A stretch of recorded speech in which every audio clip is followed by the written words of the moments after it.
하루속히 이 의료개혁 문제에 대해서 빨리 정부가 빨리 해결책을 가져야 됩니다. 특히 야당도 협조해가지고 정책을 좀 내놓으셔야 돼요. 뭐 25만 원 국민들에게 지급하는 그러한 민생회복 지원금 이런 것은 하나의 껍데기에 불과한 것이거든요.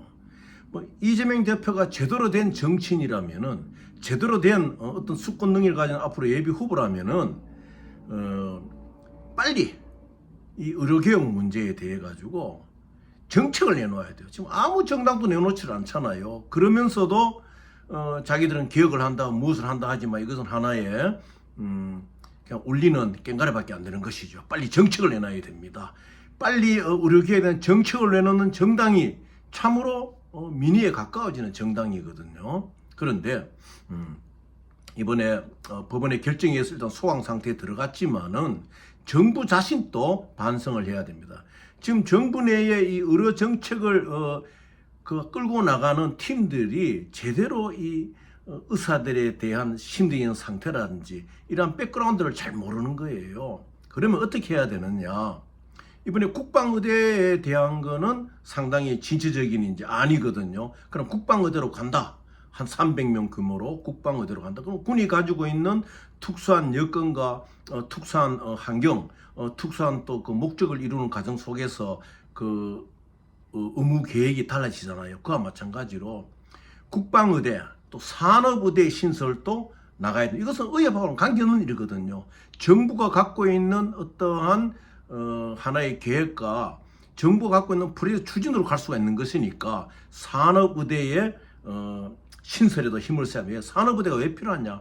현재 여러 가지 산업재해 상태 속에서 또 어떠한 면에 있어 가지고는 재 현장에서 그 필요한 특수한 그 의사들의 어떤 활동이 또 보장이 돼야 되거든요. 그래서 그랑서 미리 산업의대자. 그래 한마디로 예과 과정 속에서 인턴 속에서는 거의 같이 배우는 거니까 의사로서의 지역 의료나 필수 의료 나가기는 아무 부정하면 실력을 기르는데 꼭 산업의대가 하나 있음으로 말미암아 산업 현장에서 일어나고 있는 각종 재해 문제에 대하여 의료사고 문제에 대하여 긍정적으로 능동적으로 대처하기 힘이 납니다. 그 다음에 또 하나 필요한 것이 뭐냐? NGO 의대. No Government Organization. NGO 의대의 설립이 필요하다. 이것은 우리 그 4대 정유사가 힘을 써도 돼요. 그 뭐 정제 마진으로 얻는 그 이익이 엄청나잖아요. 그럼 앞으로 한번 제가 말씀드릴 수도 있는데 저는 그것을 알거든요. 원유 수입 가격이라든지 정제 마진이라든지 또 얼마 전에는 야당에서 횡재세를 하겠다. 근데 횡재세라는 의미보다 실제로 이 4대 정유사는 국가 브랜드세를 내야 돼요. 대한민국이라는 이 코리아라는 하나의 그 브랜드로 말미암아 또 국가에서 밀어주고 있는 어떤 눈에 보이지 않는 크레딧으로 말미암아 이들은 원유를 가져와 가지고 정유 마진을 많이 보잖아요. 그것을 사회에 환원해야 되는데 그 환원하는 방법이 무엇이냐? 뭐 정치 자금으로 나오고 이런 것이 아니라 환원하는 방법이 NGO 의대를 하나 설립한다. 그 NGO 의대는 왜 필요하냐? 앞으로 대한민국의 국위 선양에도 필요한 거예요. 어차피 언제든지 NGO 의대 출신들은 지역 의료, 필수 의료에 들어갈 수가 있어요. 왜냐하면 의료인으로서의 기초 지식을 쌓고 또 인턴과 레지던트 과정 중에서도 의료인으로서의 모든 그 필수적으로 또 지역적으로 일할 수 있는 그 능력을 가지게 되니까. 그럼 이 NGO 의대에 나온 사람들은 무엇을 하냐? 앞으로 전 세계로 나가가지고 뭐 아프리카 지역이라든지 중앙아시아 지역이라든지 중앙아시아 같은 데서는 우리가 가져올 원유라든지 여러 가지 우리가 없는 원자재들이 많잖아요. 그러면은 이 NGO 의대 출신들이 나아가서 세계인들에게 봉사함으로 말미암아 우리 국위 성장이 되고 우리나라에 없는 원자재 확보에도 여러 가지 도움이 된다. 이러한 국가적 목표를 가지고 국방의대는 이미 정부가 결정했으니까 국방의대를 꼭 설립하고 한 300명 규모로. 그다음에 산업의대 설립에도 이제 정부가 신경을 써야 되죠. 결국 이것은 무엇이냐?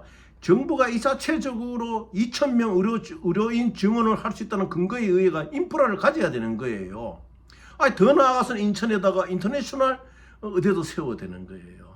한국의 의료 실력을 참 좋다고 인정하는 전 세계 청년들이 한국의 인터내셔널 메디컬 유니버시티에 와가지고 공부를 하고 긍지를 가진 의료인이 되는 거.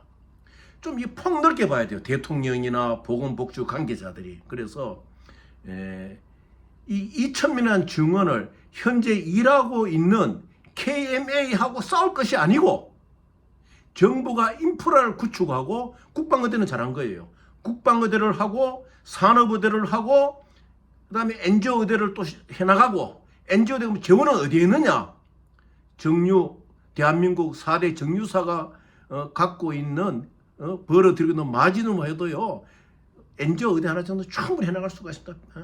물론 뭐 삼성 같은 데서는 또 성균관대학 이쪽으로 해가 의과대학 양성한다고 하지만 같이 힘을 합쳐가지고 어차피 의료인은 대한민국 국민뿐만 아니라 세계인으로서 또 대한민국의 국위 선양으로서 이 의료인들이 할 수 있는 데이 많거든요. 그래서 이번에 국방의대를 정부가 결정했으니까 빨리 이러한 그 프로젝트에 대해서 진출해 나가고 그다음 산업의대, 그다음에 엔지오의대, 더 나아가서 인천 같은 데서 인터내셔널 메디컬 유니버시티 이런 걸 하나 함으로 말미암아 구태여 KMA하고 전공의협회하고 교수협회하고 학생 증원 숫자 갖고 싸움할 필요 하나도 없는 거예요. 좀 시각을 넓혀가지고 정부에서 획기적인 어떤 의료인들을 양수하는 인프라 구축에 힘을 쓰기를 바라겠습니다.